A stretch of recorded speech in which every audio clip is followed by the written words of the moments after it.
as we covered, establishment of standards, benchmarks of performance to leading to the taking the corrective measures for betterment of an employee in an organization, which leads to the betterment of an organization at large. Now we see the essentials of effective performance appraisal system. When we think about the effective performance appraisal system, we must keep in mind some of the important criteria which an organization has to fulfill. Whether that criteria affecting to the organization directly or affecting to the organization and employees or employees directly. But for making the performance appraisal system strong, it is very much essential to have a clear-cut criteria, and those criteria get fulfilled in an organization. The first and foremost essential criteria of an effective performance appraisal system is the mutual trust, which is very, very important in between the employees as well as the organization. If there is a trust in between the employees and organization, then definitely employees do perform good, and in total the organization also do perform better.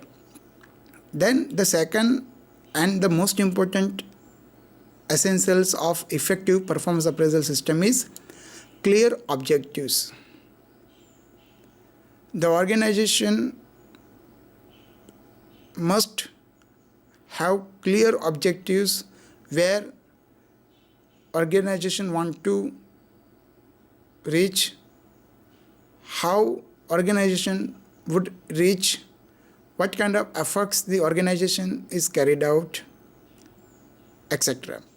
Wherein in case of employees should be very, very clear about the objectives of the organization. So accordingly, they do the efforts for the better performance of themselves as well as the better performance of an organization.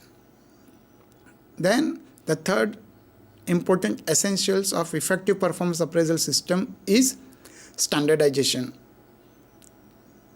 Standardization with respect to the criteria, form, procedure, techniques which are used by an organization for carrying out the day-to-day processes, whether that process is related with any functional area, but it should be a standardized in a standardized form, whether the form of leave is there or form of any application is there or any kind of form or any kind of procedure the employee has to follow or any kind of technique an organization adopted.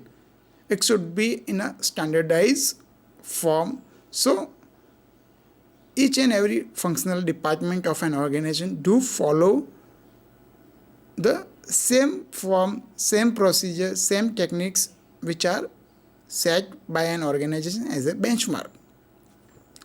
Then the fourth essential of effective performance appraisal system is training to evaluator.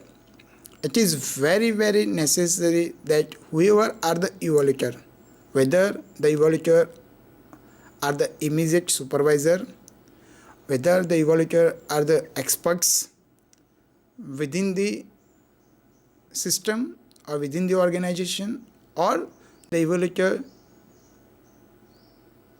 in the form of experts coming from the outside, they must have an idea about how the evaluation is carried out in an organization. So training is very much important to the evaluator, which leads to the whether the performance evaluation of employees carried out properly or not. Then the next important essential of effective performance appraisal system is focus on job related behavior and performance. So as we know, the job related behavior and performance is vary from different functional department.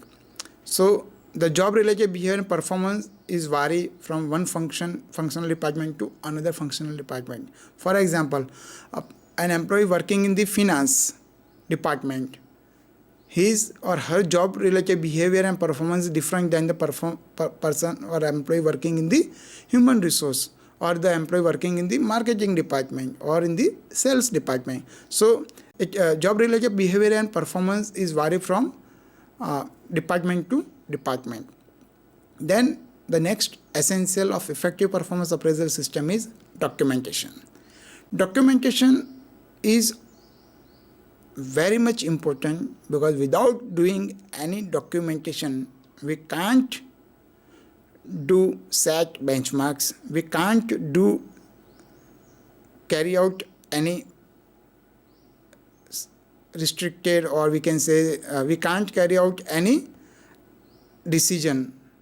So documentation is very, very important in any effective performance appraisal system. Then the next essential of effective performance appraisal system is feedback and participation, which is very much important. The feedback and participation, feedback in context of the employee must get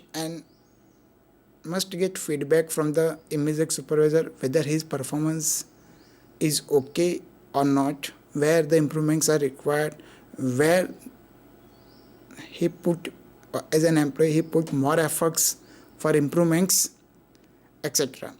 And participation is with respect to the whether the employee is participating in the performance appraisal system or not, if not, why, and many more such things get discussed by the employees with the immediate supervisors. Then the next essential of effective performance appraisal system is diagnose the individual difference. So it is very much important for an effective performance appraisal system to diagnose, to check the each and every employee's performance.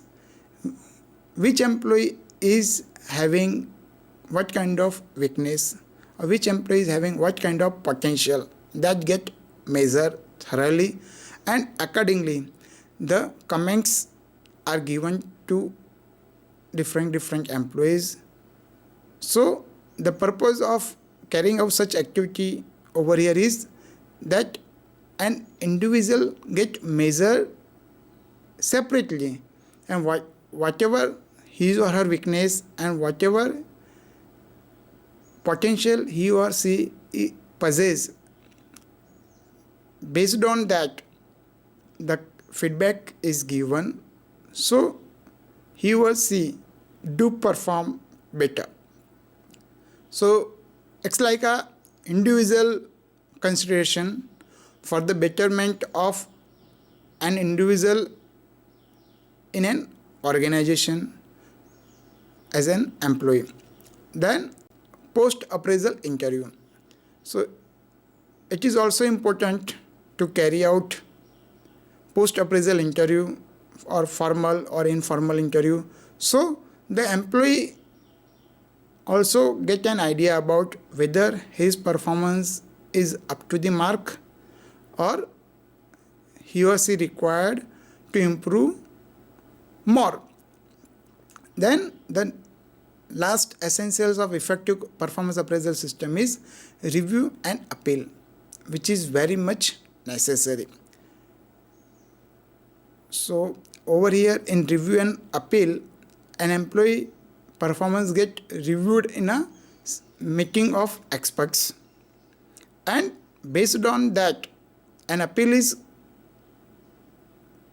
carried out or given to the, or we can say the appeal is done to the employees, that whether he or she is having the potential or not.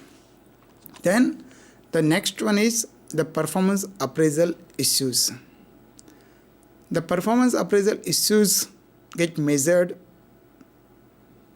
by way of what gets rated and who should be rated. Under the what gets rated in toto,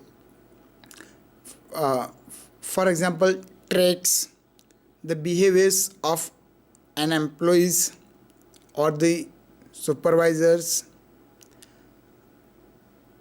or the subordinates, outcomes, which is nothing but the results come forward once the appraisal process get carried out in an organization.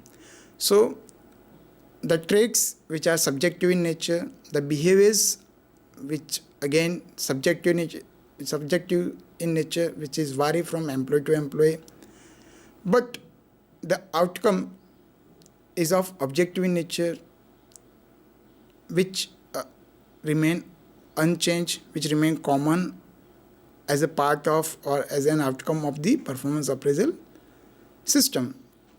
Then the second part of appraisal issue is who should be rated. Whether an individual get rated or the individual performance get reviewed or measured, or the team performance get reviewed or measured.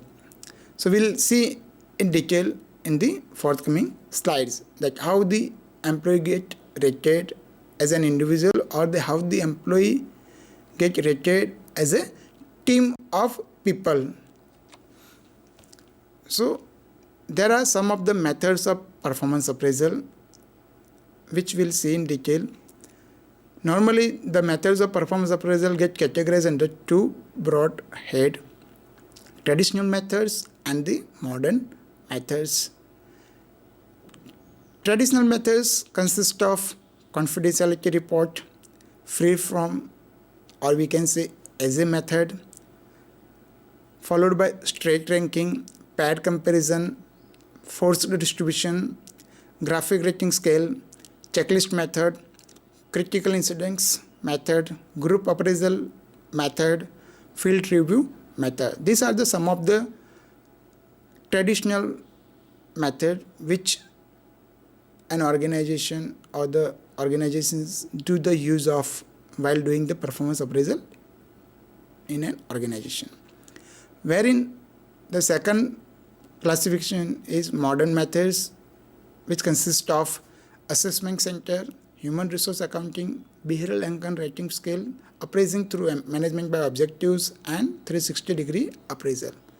Modern methods are very much in use today, whereas traditional methods are not that much in use. Some of the methods are using by the organization, but it is up to the organization what kind of method organization should adopt while carrying out the performance appraisal. Now we see some of the traditional method and most of the modern methods in detail one by one.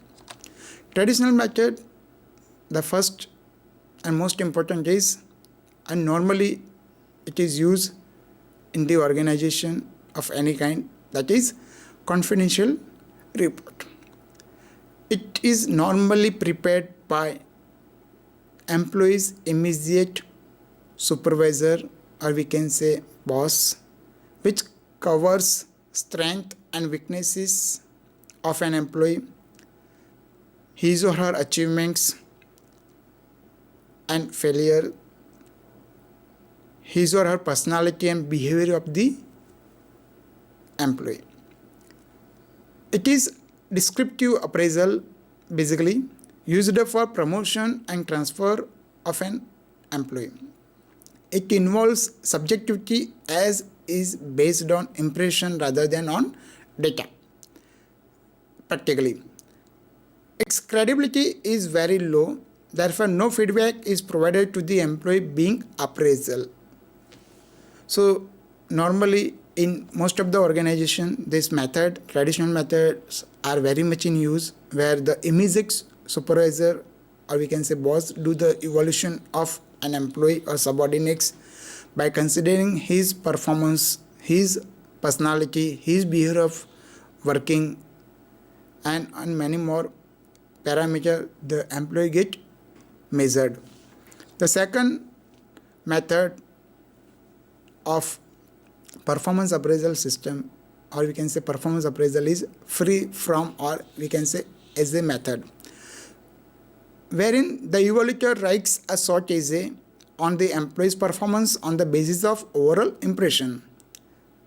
The description is expected to be as a factual and concrete as possible. This can provide a good deal of information about employee and evaluator. So the employee get considered based on the overall impression, and it get measured in terms of